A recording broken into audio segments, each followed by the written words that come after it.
14 अगस्त 2015 को रिलीज होने वाली आज़ाद फिल्म प्रोडक्शन कंपनी की फिल्म मोर।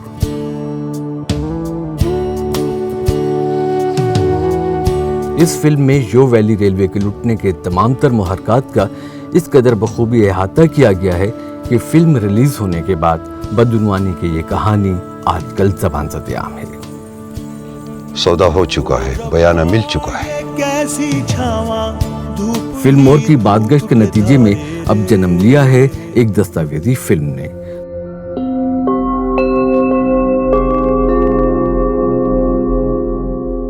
पाकिस्तान बनने के बाद जितनी रेलवे लाइन पहले से बीत चुकी थी, उसके बाद उसमें इजाफा नहीं किया गया, बल्कि ये कि उसमें कमी ज़रूर वाक़या हुई है। तो इस सूरत हाल में आपने हाल ही में एक फ़िल्म की है मोर के नाम से, तो मैं ये जानना चाहूँगा कि मोर का ख्याल बनाने का आपको क्या आया और मोर क्या है? मेरी वालदा जो ना बलूचिस्तान में ना पिछले 30 साल से काम कर रही हैं। उनकी स्टोरी मैं सुनता रहता कि बलूचिस्तान बड़ी खूबसूरत जगह है, बड़ी उनके साथ ज़्यादती भी बहुत हो रही है और वो एक बिल्कुल ही हाईली कट ऑफ बॉडी बन गई है पाकिस्तान से अलग। तो मैंने कहा कि चलो पहले मैं आके चेक करता हूँ। तो हम लोग यहाँ से ट्रेन पकड़ के गए।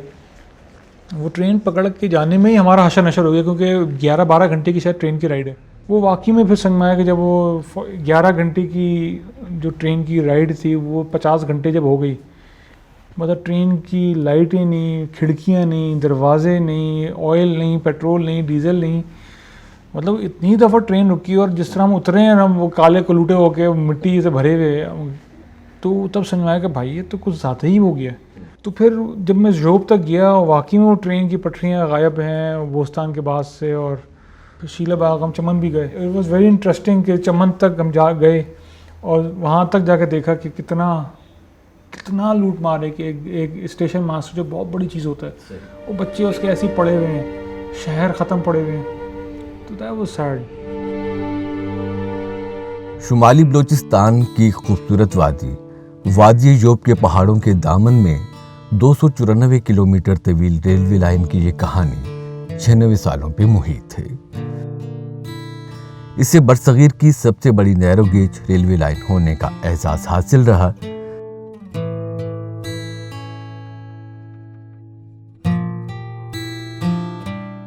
मगर अब यहां कोई ट्रेन आती है न जाती है।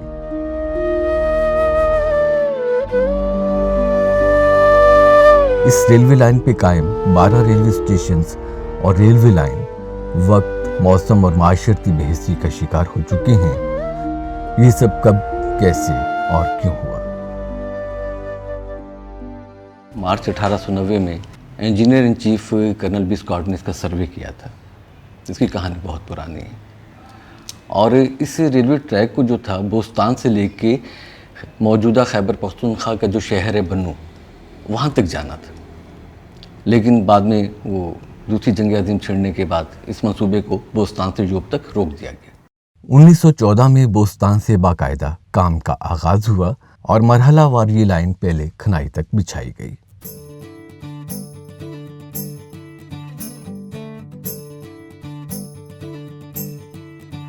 खनाई के बाद इस रेलवे लाइन को खानोदे के स्टेशन जरगून तक पहुंचा दिया गया।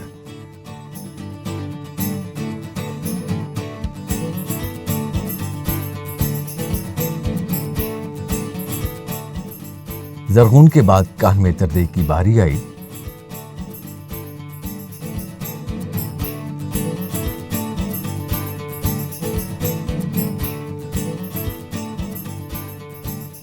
कान में तरदे इससे सतह समंदर से 7,292 फीट बुलंद होने के बायस एशिया का बुलंद तरीन रेलवे स्टेशन होने का एजाज हासिल हुआ। कान में तरदे के बाद फिर ये ट्रेन 1916 में हिंदू बाग तक क्रोमाइट की तरसील के लिए शुरू की गई।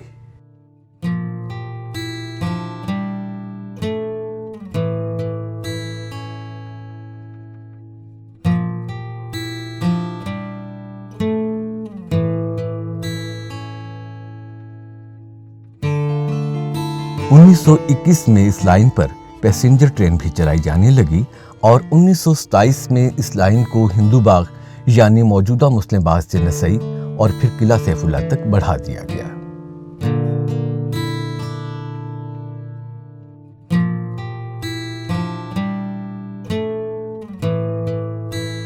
किला सैफुल्ला से शिनकई, मुसाफिरपुर, गवाल समंजई और आखिरकार 1929 में ये रेलवे लाइन फोर्ट संडे में यानी मौजूदा योग तक आन पहुंची।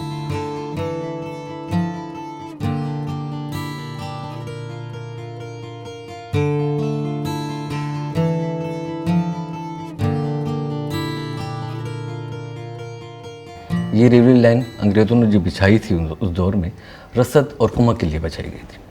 उस दौर में जोब का नाम फोर्ट संडे मैन था, तो लोग फोर्ट संडे मैन से डेरा इस्माइल खान जो थे वो दहाना सर का एक रास्ता था जो कि कोह सुलेमान का सिलसिला है, उस दुश्वार गुजार रास्ते से जाया करते थे। 115 मील के फासले पे डेरा इस्माइल खान था जोब से। अच्छा, और फिर डेरा इस्माइल खान से मुल्तान जो था वो 149 मील के फासले पे था, और फिर डे खान से लाहौर जो है वो 356 मील के फासले पे था। अच्छा, वहाँ से माल मंगवाना, सब कुछ करना खासा मुश्किल था, लेकिन ये ZVR योब वैली रेलवे के बाद जो है इस मुश्किलात पे काफ़ी हद तक काबू पा लिया गया। रेलवे की दुनिया एक मुकम्मल इदारा है और इसमें रेलवे लाइन एक बड़ा राब्ता। बोस्तान से शुरू होने वाली ये रेलवे लाइन बोस्तान से मौजूदा योग तक के सफर में कई कहानियां अपने सीने में छुपाए हुए हैं। कोयला गोदाम, पानी की टैंकी, कांटा बदलने वाले, स्टेशन मास्टर्स, वेटिंग रूम, डाक बंगले, लाइन मुरम्मत करने वाले, सब इस कहानी के अहम किरदार हैं। मालगाड़ी के साथ फिर ये था कि पैसेंजर ट्रेन भी चलने लगी, हफ्ते में 2 दिन जाया करती। अच्छा, इसके जाने का तरीका क्या था? वो ये था कि योब के पैसेंजर उठा के ये बोस्तान तक ले जाती, ये नैरो गेज थी। अच्छा, आगे चमन से कोयटा आने वाली ट्रेन जो है वो बोस्तान से आके इन सवारियों को ले लेती और कोयटा तक पहुंचाती थी, और वापसी का सिलसिला भी बिल्कुल इसी तरह था। मज़े की बात आपको बताऊं, इस रेलवे ट्रैक पे हादसात का तनासब जो है वो ना होने के बराबर था। क्यों? स्लो चलती है इसलिए? स्लो चलती, 15 मील फी घंटे की रफ्तार थी इसकी टोटल। रफ्तार क्या है? 15 मील फी घंटे। और इंतहाई दिलचस्प बात यह है कि अपने आगाज़ के दूसरे दिन जो है ये ट्रेन योब स्टेशन के पास कब्रिस्तान में पटरी से उतर गई। बात कहते हैं उलट गई थी, बात कहते हैं मैं उसमें पढ़ा था कि वो बर्फ़ में फंस गई थी। वहाँ पे ट्रैक था। अच्छा, इसके 3-4 स्टोरियाँ, हाँ 3-4 कहानियाँ हैं। कहानी ये भी है कि इसके करीब जो है कब्रिस्तान था, वहाँ कोई साहिब मज़ार थे, वो मतलब एक रुकावट डाल देते। ये मतलब सीना बसीना चलने वाली कहानियाँ हैं, तो मुख्तलिफ वो है। और फिर ये था कि इस वाक़ये के तकरीबन 51 साल के बाद कान मेतरदई पे ये गाड़ी और शूट हो गई और सीधी मुस्लिम बाग तक ये पहुँच गई। हादसे थे 2-4। अच्छा, बाद ये कहते हैं कि ड्राइवर हलाक हो गया था, बाद कहते हैं नहीं ड्राइवर तो था ही नहीं, गाड़ी वैसे ही खुद ही चल पड़ी थी और मुस्लिम बाग आके ये हादसे का शिकार हो गई थी। ये 2 हादसा थे। मगर रफ्ता रफ्ता ये ट्रेन माशरती बेहिस्सी का शिकार होने लगी। रेलवे हुकाम की गफलत का ये आलम रहा कि अगर कभी कभार पटरी का कुछ हिस्सा मौसम के हवादस की नज़र हो जाता तो महीनों तक इसकी मुरम्मत तक न की जाती।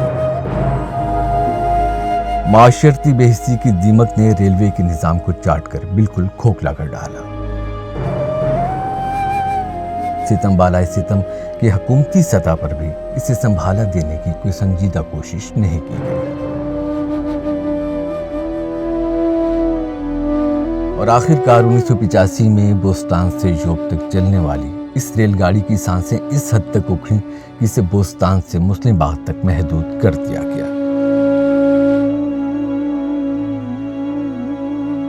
मरज था कि बगैर दवा के बढ़ता ही चला गया।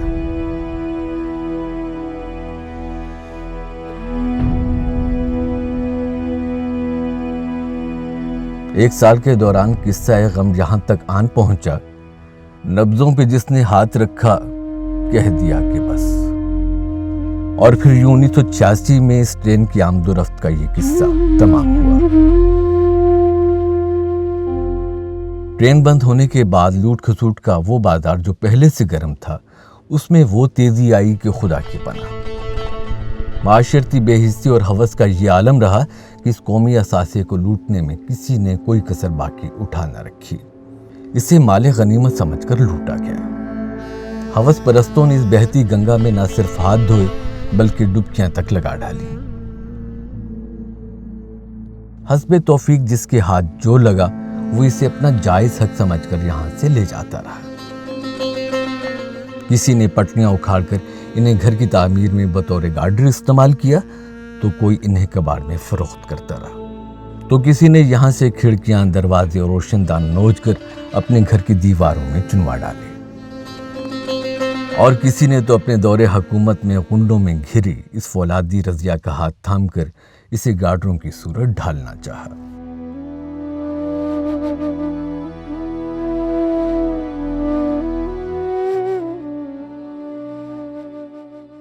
आज से तकरीबन 10 साल पहले कोयटा से जोब के सफर के दौरान पुख्ता सड़कों पर चलने वाली तेज रफ्तार गाड़ियों के दरमियान ये सुबक रफ्तार रेलवे लाइन जा बजाबल खाती दिखाई देती थी। इसके तमाम रेलवे स्टेशन इंजन की छक छक, सीटी और धुएं के मरगुलों के मुंतजिर थे। अब यहाँ न कोई लैंप पोस्ट है न चरागा, बस एक तारीखी सरमाया था जो मीलों तक फैला हुआ था, सियाहों और अपने कदरदानों के इंतजार में। चंद एक स्टेशनों पे 2-4 बोगियां भी वेल्ट की हुई खड़ी हैं, जिनमें रेलवे की तारीख का 96 साला बाब बंद है।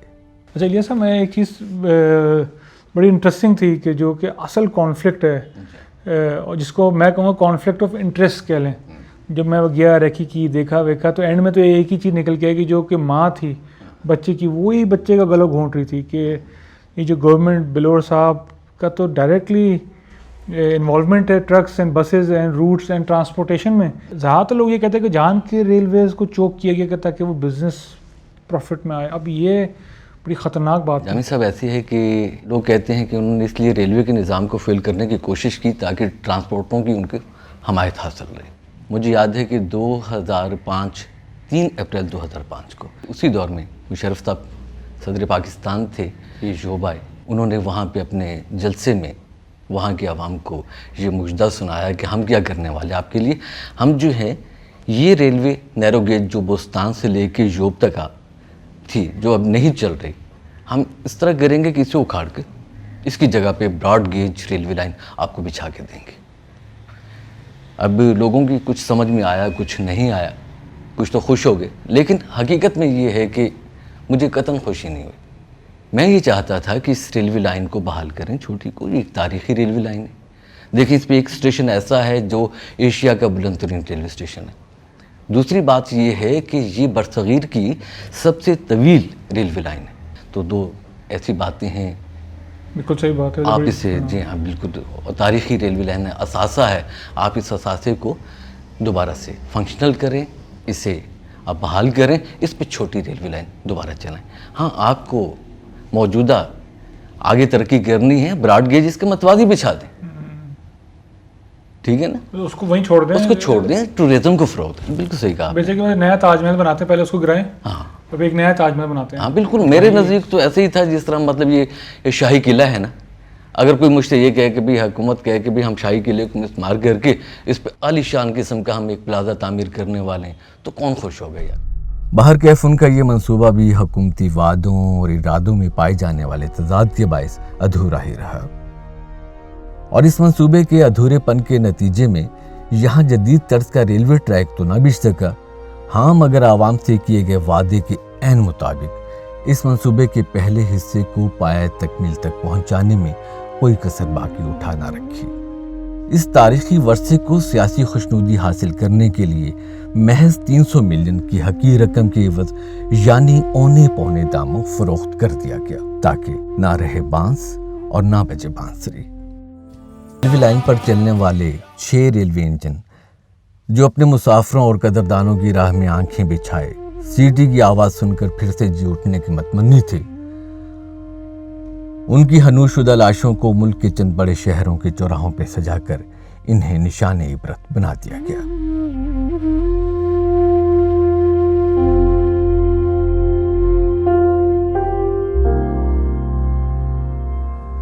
किसकी छाती से लग के अश्क बहाएं, किसका दामन पकड़ के आह करें, किसको ठहराएं मोरीद इल्जाम, किस तरफ दुख भरी निगाह करें। कौन सुनता है नारसाई की, ये कहानी है बेवफाई की। क्या ये मुमकिन नहीं कि पल दो पल चैन आ जाए बेकरारी को, इश्क महताब होके डूब गया, आग लग जाए सोगवारी।